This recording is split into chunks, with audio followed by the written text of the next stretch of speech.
আসসালামু আলাইকুম। বাবা সালাম দিয়েছি। হ্যাঁ, আপনি বলেন ওয়ালাইকুম আসসালাম। এই যে বাবা, আপনি বলেন ওয়ালাইকুম আসসালাম। হ্যাঁ, কেমন আছেন? আলহামদুলিল্লাহ বলতে হবে। কেমন আছেন? ভালো। আপনি খেয়েছেন? খান নাই? ও আচ্ছা, তাহলে খাবেন না?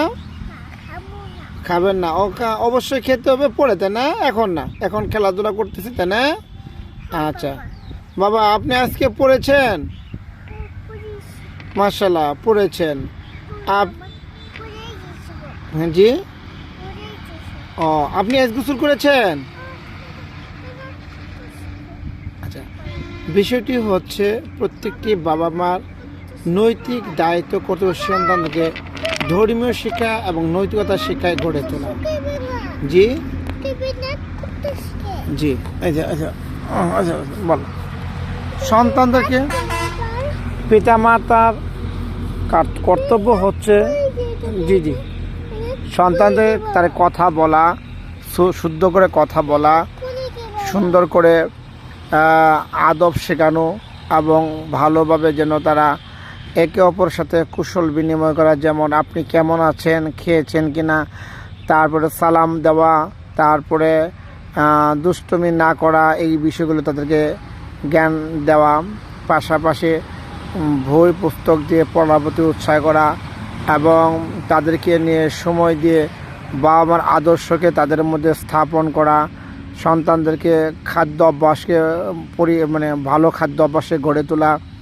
তো সন্তানদেরকে একটি কথাই হচ্ছে, সন্তান হচ্ছে শ্রেষ্ঠ সম্পদ। তো সন্তান থেকে যারা দূরে থাকে তাদের সন্তানই সন্তান। ট্রেন আসে নাই বাবা? জি না, আসে নাই। এদের সন্তানদেরকে যত সময় দিবেন সন্তানের মুখ থেকে ততটা ফিডব্যাক পাবেন। আপনি যা দিবেন তার চেয়ে ভালো কিছু আসে। জি বাবা, জি সময় মতো।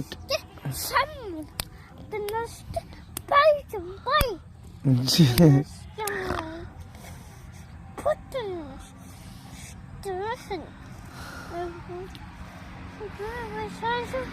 কি বলছেন বাবা? আমি বুঝতেছি না।